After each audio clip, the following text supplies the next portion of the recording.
இந்திய தேர்தல் வாக்குச்சாவடியில் துப்பாக்கிச் சூடு, மணிப்பூரில் கடும் பதற்றம். பாலித தேவரபெருமவின் வீட்டிற்குள் திடீரென்று நுழைந்த ஜனாதிபதி ரணில், ஸ்ரீலங்காவின் அனைத்து மக்களும் கண்ணீருடன் அஞ்சலி.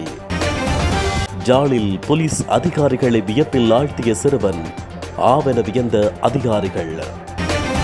ஸ்டாலினிடமிருந்து டக்ளஸுக்கு அழைப்பு, நடக்கவிருக்கும் பேச்சுவார்த்தை. தமிழ் அரசியல் பரப்பில் திடீர் பரபரப்பு. ஆளுநராகும் சனத் நிஷாந்தவின் மனைவி தேர்தல் நடைமுறைகளை அடுத்து பரபரப்பாகும் சம்பவம். கடவுச்சீட்டு விண்ணப்பித்தோர் கவனத்திற்கு 75% விண்ணப்பங்கள் நிராகரிப்பு. ஜனாதிபதி தேர்தலில் ரணிலுக்கே ஆதரவு, டயானா கமக்கே திடீரென்று பகிரங்க அறிவிப்பு. இசைஞானி இளையராஜா இலங்கைக்கு வருகை, விமான நிலையத்தில் அமோக வரவேற்பு. மறைந்த முன்னாள் ராஜாங்க அமைச்சர் பாலித தேவரபெருமவுக்கு ஜனாதிபதி ரணில் விக்ரமசிங்க இன்று இறுதி அஞ்சலி செலுத்தியிருந்தார். பாலித தேவரபெருமவின் பூதவுடல் வைக்கப்பட்டுள்ள அவரின் இல்லத்திற்கு விஜயம் செய்து அவர் இறுதி அஞ்சலி செலுத்தியுள்ளார். மேலும் நேற்றைய தினம் முன்னாள் ஜனாதிபதி மஹிந்த ராஜபக்ஷ இறுதி அஞ்சலி செலுத்தியிருந்தார்.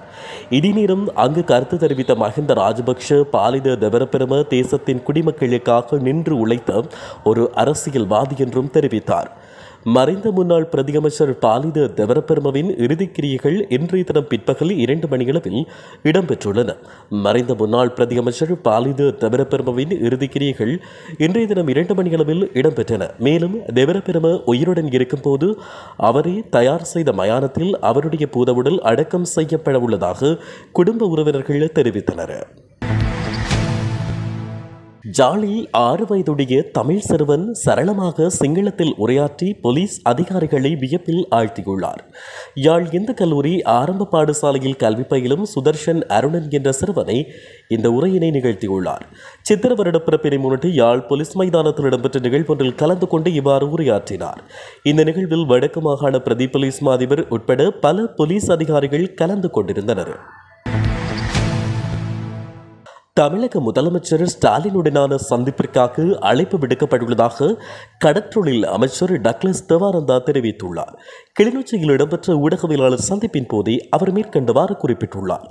இது தொடர்பில் அவர் மேலும் தெரிவிக்கையில், இந்திய தேர்தலுக்காக கச்சதீவு விவகாரம் குறித்து தற்போது பேசப்படுகிறது. இந்நிலையில் நாட்டிற்குள் வருவோரை கண்காணிப்பதற்காக கண்காணிப்பு நடவடிக்கைகள் மேற்கொள்ளப்பட உள்ளதாக நரேந்திர மோடி குறிப்பிட்டுள்ளார். அதனை நாங்கள் வரவேற்கிறோம். இதுவரை காலமும் இலங்கை கடற்படை தொடர்பில் பல்வேறு குற்றச்சாட்டுகள் முன்வைக்கப்பட்டன. அத்துமீறல்களை கட்டுப்படுத்த கடற்படையினர் எடுத்த நடவடிக்கையை பல்வேறு விதமாக பேசினர்.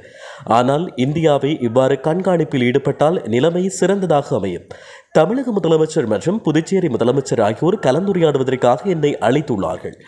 அத்துமீறிய கடற்றொழில் நடவடிக்கையை கட்டுப்படுத்துவது தொடர்பில் உறுதியளிக்கும் பட்சத்தில் குறித்த சந்திப்பிற்கு செல்வேன் என கூறியுள்ளேன். தமிழகத்திற்கும் இலங்கைக்குமான கப்பல் சேவை குறித்த நடவடிக்கை மீண்டும் இழுபறைக்குள் சென்றுள்ளது. அதனை மீண்டும் ஆரம்பிப்பது தொடர்பில் பேச்சுவார்த்தை நடத்துவோம் என அவர் குறிப்பிட்டார். விபத்தில் உயிரிழந்த முன்னாள் ராஜாங்க அமைச்சர் சனத் நிஷாந்தவின் மனைவிக்கு வடமேல் மாகாண ஆளுநர் பதவி முன்மொழியப்பட்டுள்ளதாக தெரிவிக்கப்படுகிறது. எதிர்காலத்தில் விவாதிக்கப்படவுள்ள மாகாண ஆளுநர் திருத்தத்தில் இந்த பிரேரணை முன்வைக்கப்பட்டுள்ளதாக தெரிவிக்கப்படுகிறது. அதன்படி தென்மாகாண ஆளுநர் பதவிக்கு லக்ஷ்மண் யாப்பா அபிவர்தனவின் பெயர் முன்மொழியப்பட்டுள்ளதுடன் அவர் தற்போது வகிக்கும் வடமேல் மாகாண ஆளுநர் பதவி காலியானால் இதற்கான பிரேரணை முன்வைக்கப்படும். இணையவழியில் கடவுச்சீட்டுக்கு விண்ணப்பித்த விண்ணப்பதாரர்களில் 75% விண்ணப்பங்கள் நிராகரிக்கப்பட்டுள்ளதாக தெரிவிக்கப்படுகிறது. இதனை குடிவரவு குடியகல்வு கட்டுப்பாட்டாளர் நாயகம் கர்ஷ இலுக்பிட்டியை தெரிவித்துள்ளார். விண்ணப்பித்தவர்களில் 75% தொழில்நுட்ப அறிவு இல்லாததாலும் சில ஆவணங்கள் முறைசாரா முறையில் புதுப்பிக்கப்பட்டதாலும் அவர்களின் கடவுச்சீட்டு அச்சிடுவதில் தாமதம் ஏற்பட்டுள்ளதாக கட்டுப்பாட்டாளர் நாயகம் குறிப்பிட்டுள்ளார். அதே சமயம் இணையவழியில் கடவுச்சீட்டு விண்ணப்பத்தை அறிமுகப்படுத்துவதன் ஊடாக ஒவ்வொரு மாவட்டத்தையும் உள்ளடக்கிய 51 பிரதேச செயலக அலுவலகங்களில் கைரேகை பதிவு செய்ய நடவடிக்கை எடுக்கப்பட்டுள்ளது. அதன்படி 3ஆம் நாள் மற்றும் சாதாரண சேவைகளின் கீழ் கடவுச்சீட்டு விண்ணப்பங்களை மேற்கொள்ள முடியும் என அவர் குறிப்பிட்டுள்ளார். அதற்கமைய பொதுச் சேவைகளின் கீழ் 1,92,041 பேர் விண்ணப்பித்துள்ளனர். நாட்டின் தற்போதைய முறைமைகளுக்கு அமைய நிறைவேற்ற அதிகார ஜனாதிபதி முறைமை அவசியம் என ராஜாங்க அமைச்சர் டயனா கமகே தெரிவித்துள்ளார்.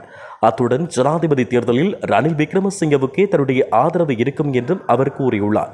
இது தொடர்பில் ஊடகங்களிடம் அவர் மேலும் தெரிவிக்கையில், இந்த நாட்டை மீட்கக்கூடிய ஒருவருக்கே ஸ்ரீலங்கா ஜனாதிபதி தேர்தலில் ஆதரவு வழங்கப்படும். அதனை ரணில் விக்ரமசிங்கே செய்து வருகிறார். எனவே அவருக்கு மீண்டும் வாய்ப்பு வழங்கப்பட வேண்டும். மக்கள் ஆணையுடன் அவர் பதவிக்கு வர வேண்டும். நாடாளுமன்ற வாக்கெடுப்பில் ஜனாதிபதி ரணிலுக்கு ஆதரவு வழங்கியமை மகிழ்ச்சி அளிக்கிறது. அடுத்த நாடாளுமன்ற தேர்தலில் ஐக்கிய தேசிய கட்சி பக்கமே நிற்பேன். ஐக்கிய மக்கள் சக்தி அழைப்பு விடுத்தால் ஏற்கப் போவதில்லை என்றும் அவர் தெரிவித்தார். தென்னிந்திய இசையமைப்பாளர் இசைஞானி இளையராஜா இலங்கைக்கு வந்தடைந்துள்ளார். இசைஞானி இளையராஜா கட்டுநாயக்க விமான நிலையத்தினூடாக இன்று நாட்டை வந்தடைந்தார். கொழும்பில் நாளை மற்றும் நாளை மறுதினம் இடம்பெறவுள்ள மாபெரும் இசை நிகழ்ச்சியில் பங்கேற்பதற்காகவே அவர் இலங்கைக்கு வருகை தந்துள்ளார். முன்னதாக குறித்த இசை நிகழ்ச்சி கடந்த ஜனவரி 27 மற்றும் 28ஆம் தேதிகளில் நடைபெறவிருந்தது. எனினும் இளையராஜாவின் என்றும் ராஜா ராஜாதான் இசை நிகழ்ச்சி அவருடைய புதல்வி பவதாரணியின் திடீர் மறைவின் காரணமாக ஒத்திவைக்கப்பட்டிருந்தமை குறிப்பிடத்தக்கது. இந்தியாவின் மணிப்பூர் வாக்குச்சாவடியில் துப்பாக்கிச்சூடு நடைபெற்றதால் அங்கு பதற்றமான சூழ்நிலை நிலவி வருவதாக இந்திய ஊடகங்கள் செய்தி வெளியிட்டுள்ளன. தேர்தலின் முதல்கட்ட வாக்குப்பதிவு இன்று காலை முதல் தொடங்கப்பட்டு நடைபெற்று வரும் நிலையில் வரிசையில் நின்ற வாக்காளர்களிடையே வன்முறை ஏற்பட்டுள்ளது. இதில் தமன் போக்பி வாக்குச்சாவடியில் அடையாளம் தெரியாத நபர்கள் துப்பாக்கிச்சூடு நடத்தினர். பிரபல தென்னிந்திய நடிகர் ஒருவரும் அங்கு வாக்குப்பதிவுக்கு சென்றிருந்ததாக உறுதிப்படுத்தப்படாத தகவல்கள் வெளியாகியுள்ளன. இந்திய தேர்தல் வாக்குச்சாவடியில் துப்பாக்கிச்சூடு, மணிப்பூரில் கடும் பதற்றம். பாலித தெவரபெருமவின் வீட்டிற்குள் திடீரென்று நுழைந்த ஜனாதிபதி ரணில், ஸ்ரீலங்காவின் அனைத்து மக்களும் கண்ணீருடன் அஞ்சலி. ஜாலில் போலீஸ் அதிகாரிகளை வியப்பில் ஆழ்த்திய சிறுவன், ஆவென வியந்த அதிகாரிகள். ஸ்டாலினிடமிருந்து டக்ளஸுக்கு அழைப்பு, நடக்கவிருக்கும் பேச்சுவார்த்தை. தமிழ் அரசியல் பரப்பில் திடீர் பரபரப்பு. ஆளுநராகும் சனத் நிஷாந்தவின் மனைவி தேர்தல் நடைமுறைகளை அடுத்து பரபரப்பாகும் சம்பவம். கடவுச்சீட்டு விண்ணப்பித்தோர் கவனத்திற்கு 75% விண்ணப்பங்கள் நிராகரிப்பு. ஜனாதிபதி தேர்தலில் ரணிலுக்கே ஆதரவு, டயானா கமகே திடீரென்று பகிரங்க அறிவிப்பு. இசைஞானி இளையராஜா இலங்கைக்கு வருகை, விமான நிலையத்தில் அமோக வரவேற்பு.